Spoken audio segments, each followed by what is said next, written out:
A lunch at a small-town diner exploded into chaos when a waiter humiliated a customer, unaware it was Governor Marcus Hall. What followed exposed deep-seated prejudice, ignited protests, and transformed an entire community.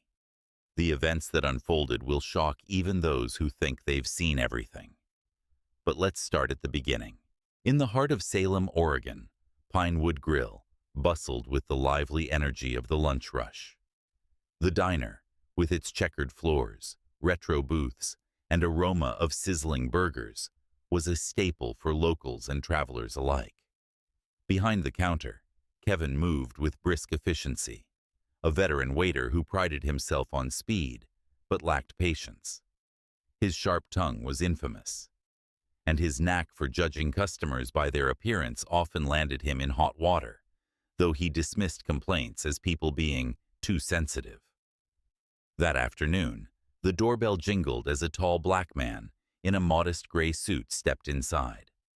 His calm demeanor seemed at odds with the controlled chaos of the diner. He paused briefly, scanning the room before choosing a booth by the window. With a warm smile, he sat down and began flipping through the menu, his thoughtful expression suggesting he wasn't just here for food. This was Governor Marcus Hall, though no one in the room seemed to recognize him. Marcus had deliberately dressed down for the day, leaving behind his usual entourage and opting for a low-key visit to better understand the lives of his constituents. Observing the lively chatter, the clinking of dishes, and the subtle exchanges of smiles between diners, he felt a sense of connection to the community he served.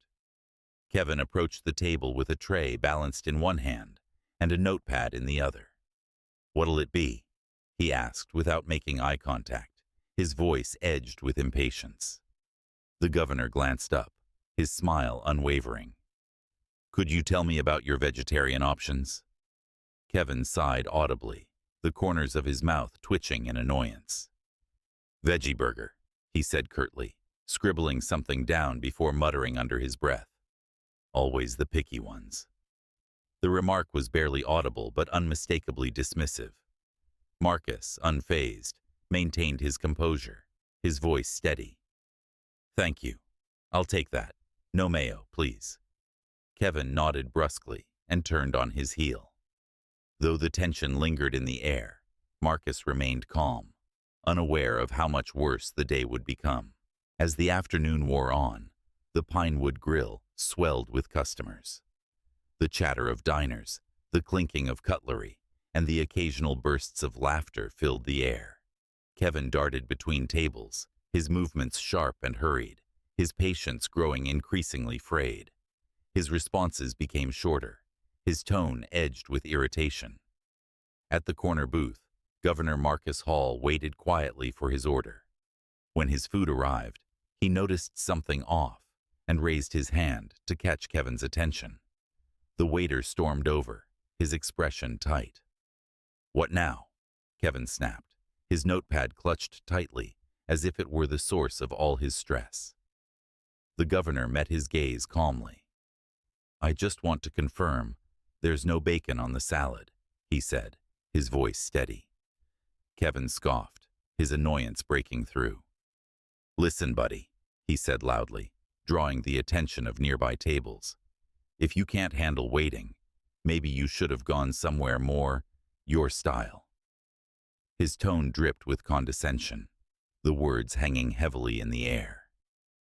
Marcus, still composed, responded, "It's important. I want to make sure." "Yeah, sure," Kevin retorted, sarcasm thick in his voice, before spinning on his heel and walking back toward the kitchen. Moments later, he returned with the tray in hand, his frustration evident in his brisk steps. His voice rose as he approached the governor's table. "You people always find something to complain about," he shouted, his face flushed with anger. Before anyone could process what was happening, Kevin dumped the entire tray onto Marcus's lap, salad dressing and croutons scattering across his suit. Gasps rippled through the diner, and conversations ceased as every eye turned to the scene. Marcus rose slowly, his composure unshaken, despite the humiliation. The silence stretched, thick with tension. He wiped his hands deliberately and looked Kevin in the eye. "I am Governor Marcus Hall," he said, his voice firm but calm. "Let's talk about this behavior." The weight of his words hit the room like a thunderclap, leaving Kevin frozen, his face a mix of confusion and dawning horror. The incident at Pinewood Grill spread through social media like wildfire. Diners, stunned by Kevin's outburst and the governor's calm but powerful response, captured the confrontation on their smartphones. Within hours, videos of the event flooded platforms like Twitter and Facebook, accompanied by hashtags such as #DinerDiscrimination and #GovernorHall. Commentary ranged from outrage over Kevin's actions to broader discussions of systemic bias in public spaces.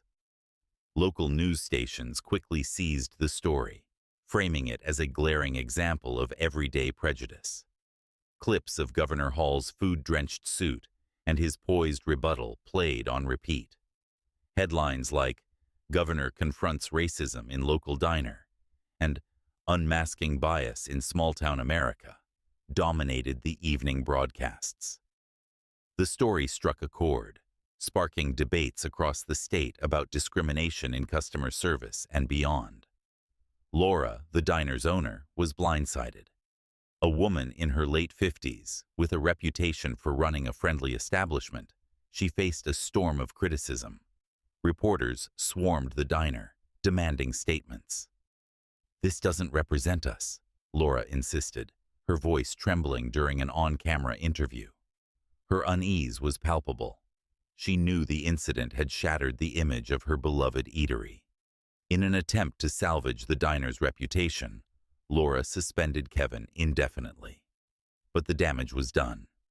Protesters gathered outside the diner, holding signs that read, "End Racism Now" and "No Place for Hate."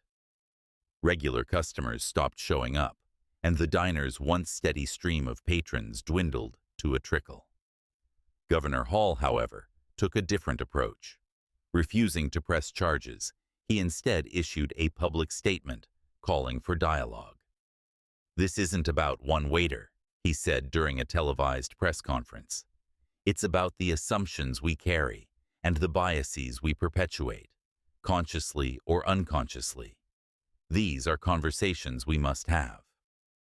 The governor proposed a community discussion on discrimination, inviting residents, business owners, and public officials to participate. His decision shifted the narrative from outrage to reflection, encouraging the town to confront its prejudices and work toward meaningful change. The diner, once a symbol of small-town hospitality, became the center of a much larger conversation about equity and respect. Weeks after the infamous incident, the Pinewood Grill opened its doors to host the first of many community forums focused on fostering understanding and promoting equity. The once bustling diner, now a symbol of reflection and growth, was packed with locals eager to address the fallout and chart a path forward. Tables had been rearranged to accommodate a circle of chairs, creating a space for open dialogue. At the heart of the gathering sat Governor Marcus Hall, calm and composed as ever, facing Kevin. The waiter, once brash and dismissive, now wore a somber expression. His usual bravado had been replaced by visible humility and regret. When his turn to speak came, Kevin cleared his throat, his voice trembling slightly. "I was wrong," he began, his words hanging heavy in the air. "I let my frustrations and ignorance dictate my actions. I didn't think about the impact of my words or how I was treating people. I never thought about what it means to give someone real respect." He paused, his voice cracking. "I'm sorry for everything." Governor Hall nodded, his expression empathetic. "Acknowledging the issue is the first step," he said gently. "The next is ensuring it doesn't happen again, not just here, but everywhere." This is about all of us growing and holding each other accountable. The forum sparked a wave of similar initiatives across Salem. Business owners signed up for anti-bias training sessions, and local organizations began programs to promote diversity in leadership roles. The Pinewood Grill, once marred by scandal, gradually transformed into a community hub for dialogue and progress. The diner's patrons returned, drawn not only by its food, but by its commitment to change. For Kevin, the experience was life-changing. He continued working at the diner with a renewed sense of purpose, often seen engaging with customers in a way that showed genuine care and interest. His transformation served as a testament to the power of reflection and accountability. As for Governor Hall, he used the moment as a cornerstone of his mission. He championed statewide initiatives to address systemic bias, proving that true leadership involves turning moments of conflict into opportunities for understanding and lasting change.